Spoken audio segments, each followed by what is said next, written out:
বন্ধুরা আসসালামু আলাইকুম। আজকে একটা রান্না করছি শোল মাছ দিয়ে ফুলকপি, সিম, আলু, টমেটো দিয়ে রান্না করছি। আপনাদের সাথে শেয়ার করছি কিভাবে রান্না করতেছি। ভাই আমি আমার মতো করে রান্না করি, কেউ হয়তো তার মতো করে রান্না করে, প্রত্যেকেই তার নিজস্বভাবে রান্না করে। আমিও রান্না করি আমার মতো।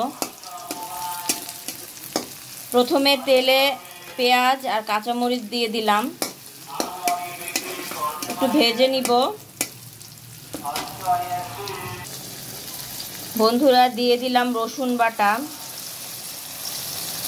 আর একটু দিব, লবণ দিয়ে দিলাম, দিয়ে দিলাম হলুদের গুঁড়া, ধনের গুঁড়া, জিরার গুঁড়া, মরিচ, একটু পানি দিয়ে দিলাম। পানি দিয়ে একটু কষাবো। মশলাটা একটু কষানোর জন্য রাখলাম। একটু গল্প করি আপনাদের সাথে। কে কোথা থেকে আমার এই ভিডিও দেখছেন কমেন্টে জানাবেন।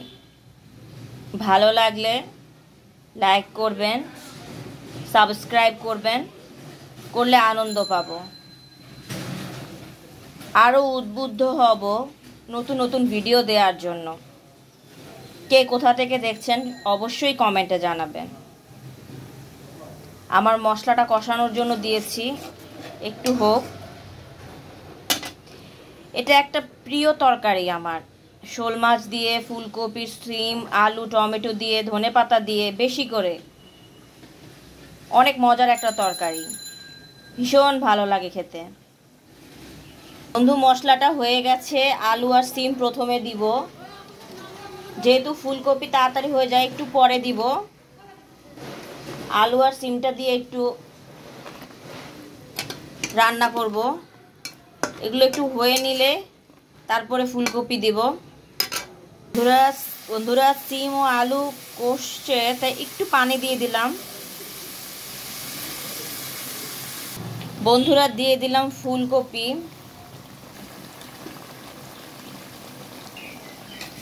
নেড়ে দেব।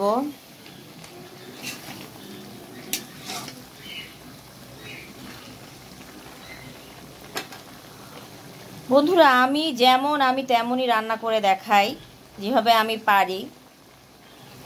অনেকে অনেক সুন্দর সুন্দর হাঁড়ি পাতিলে রান্না করে। আমি যেভাবে থাকি, পরিষ্কার থাকার চেষ্টা করি, পরিচ্ছন্ন থাকার চেষ্টা করি, রান্নাটাও পরিষ্কার পরিচ্ছন্ন করে করার চেষ্টা করি। এখানে কোনো এডিট থাকে না, ভিডিওটাতে কোনো এডিট থাকে না। আমি যেভাবেই করি সেভাবেই আপনাদের দেখাই, এটাই আমি। বন্ধুরা শোল মাছটা আমি এই পর্যায়ে দিয়ে দিব। মাছের ভেতরেও মশলা ঢোকা লাগবে, তাই আমি এই পর্যায়ে মাছটা দিয়ে দিব।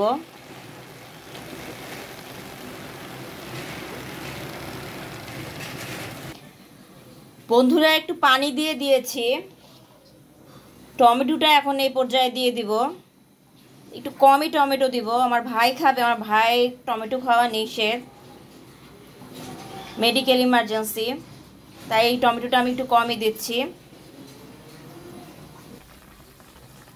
বন্ধুরা শীত আসছে, পেঁয়াজ কলি পাওয়া যাচ্ছে, এটার কথা বলতে ভুলে গেছিলাম। আমি একটু পেঁয়াজ কলিও দিয়ে দিব। পেঁয়াজ কলিটা আমার খুব পছন্দ, আমি একটু বেশি করেই দিচ্ছি, আমার বেশ ভালো লাগে পেঁয়াজ কলি।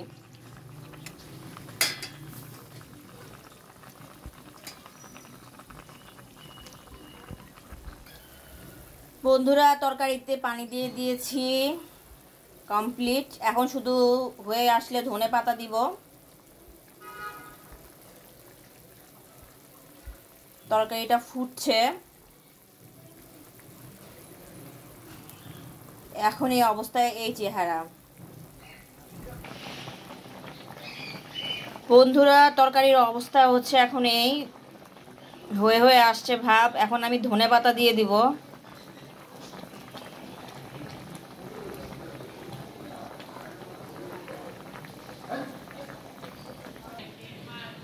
বন্ধুরা, তরকারি আমার হয়ে গেছে। এখন আমি বেড়ে দেখাবো আপনাদেরকে। বন্ধুরা, এই হচ্ছে আমার তরকারির ফাইনাল লুক। সব কিছুই দেখা যাচ্ছে, মাছ, ফুলকপি এখনও আস্ত আছে, টমেটো, সিম, আলু, উপর দিয়ে একটু ধনেপাতা দিয়েছি, এখানেও ফুলকপি দেখা যাচ্ছে। কেমন হয়েছে বন্ধুরা?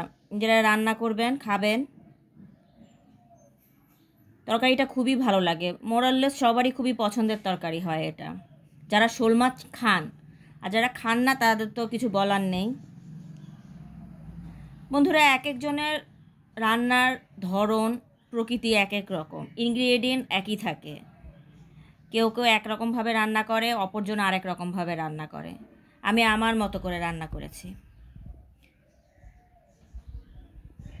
কেউ হয়তো আরেকটু আলু দিতে পছন্দ করে, কেউ আরেকটু সিম দিতে পছন্দ করে। আমার কাছে এভাবেই ভালো লাগে।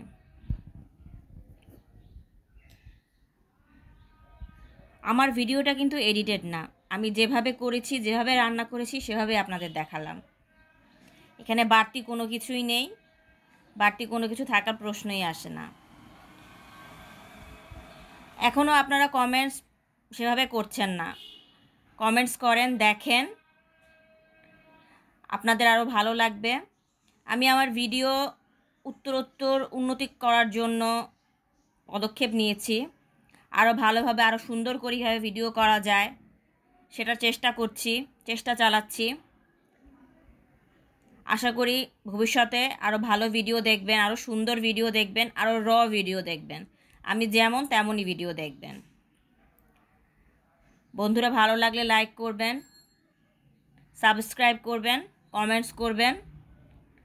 আমিও ইন্সপায়ার হব, আমারও ভালো লাগবে।